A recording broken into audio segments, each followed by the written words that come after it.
Hey guys, Vice Lord on. Sorry I haven't made a video in a while.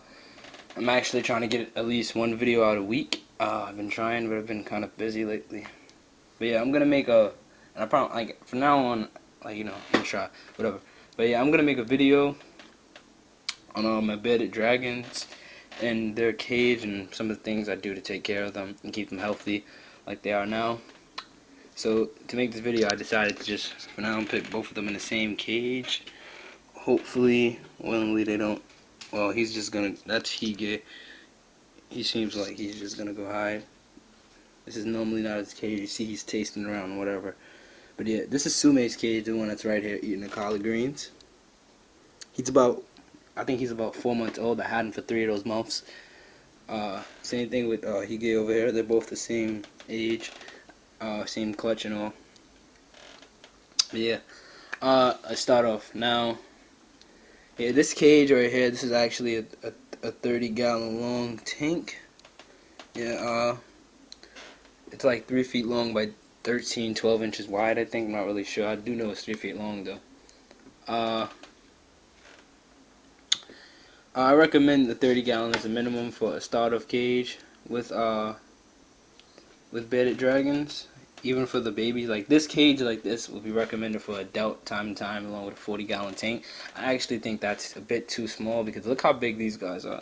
He is only about 9 inches, and Sume here is about 13, and like they pretty much look so huge in the tank already. And he actually has his own 40-gallon. He has his own, as you can see, 30-gallon. Uh, but yeah, because it's really hard to get a proper temperature gradient going when you're using something as small as a 10-gallon or a 20-gallon tank. So start off in something like this. This is why I don't house these guys together, because they're both really aggressive eaters, and things like that happen when you let them eat together. So that's why I really would like advise against housing bearded dragons together, like a lot of people do.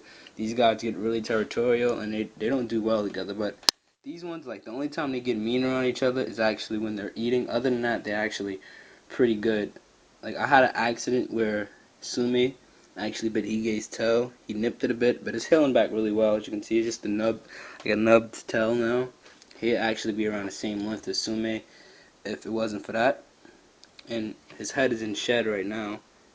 That's why it's so dull gray like that. Alright, you know.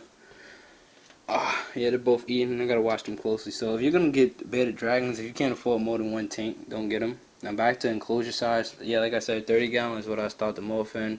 And then eventually, after about the first 6 months to a year, you can go ahead and you can put them in they're custom made 4x2 cages, and in this case, one of these guys is gonna get my Tegus 4x2, and one of these guys is gonna get my Savannah Monitor 4x2 cage. So I already have their cages built. I'm just waiting for my Tegu and Savannah Monitor to outgrow the cages so they can get them. But yeah.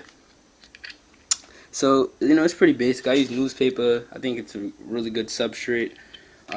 Easy to clean. It's free. Just go ask for some.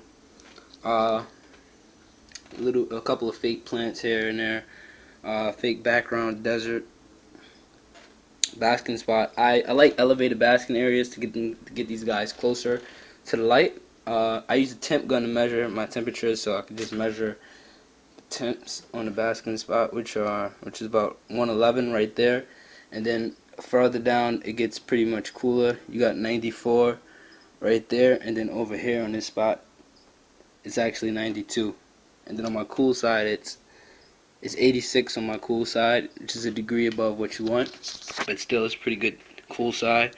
My humidity is 51%. It's good. Like the average humidity for a bearded dragon should run about 30 to 50%.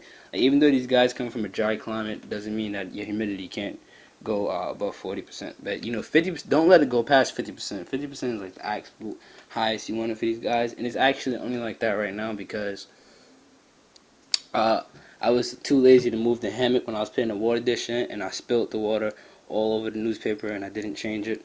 So it got, or hit around 55%, but now it's going back down because the paper is drying up. I have a little cactus, whatever you want to call it, right there to get them closer to the basking spot.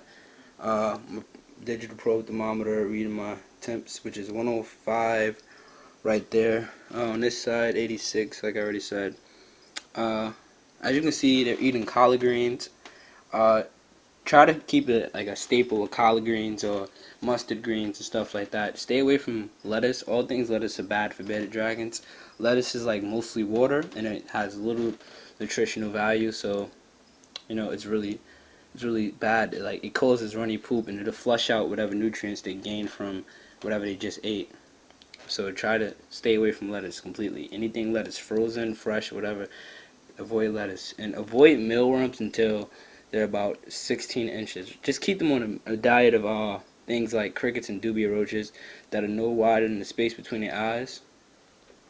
And another thing is, these guys eat a lot, so you're more than likely gonna have to start your own dubia roach colony and start breeding crickets, or you're gonna have to run down to the store every day and buy like 50 crickets because they eat between 20 and 40 crickets a day, my bearded dragons.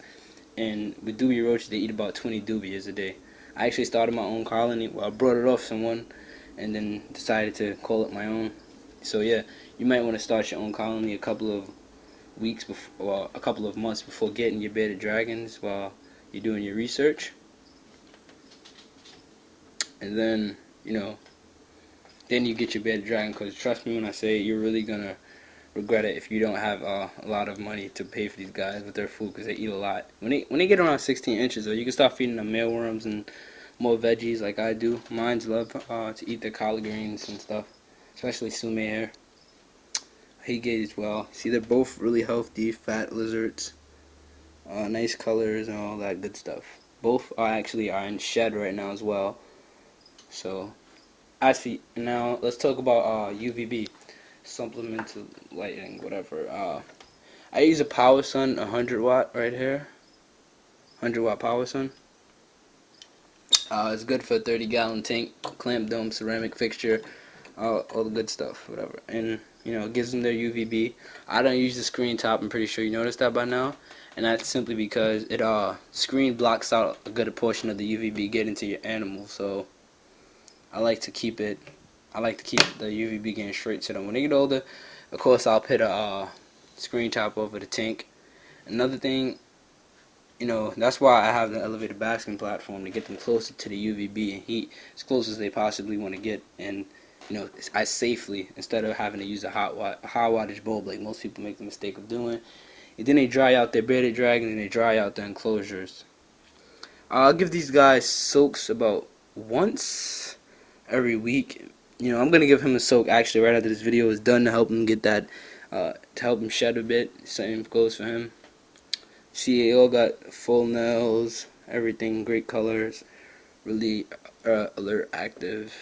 And they'll be much brighter once they shed. I'll make a video of that for you guys.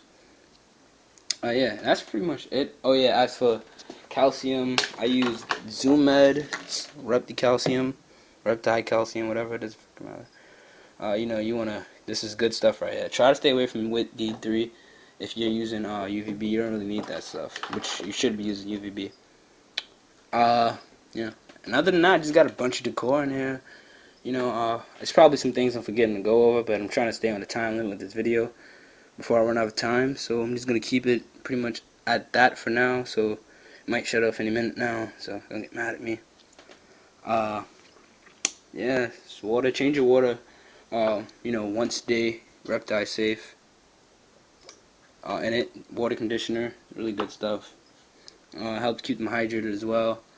Make sure you use digital everything, digital, because the circular ones that you get from Petco and Petland, whatever, those are really often incorrect, and they could be off by up to like 10 degrees, and that's a lot.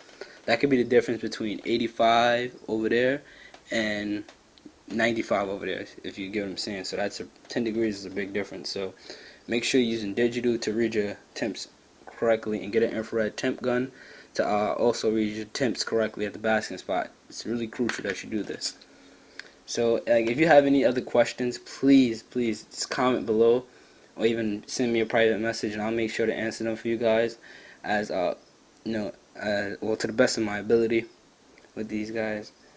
I love to help you guys out. If you have any other questions, if there's anything you think I missed, just add it into the bottom. Because I know I missed a couple of things, but like I said, I'm staying on a short schedule here with this video because I don't have much time left on my camera, and this video just went over the 10-minute marker.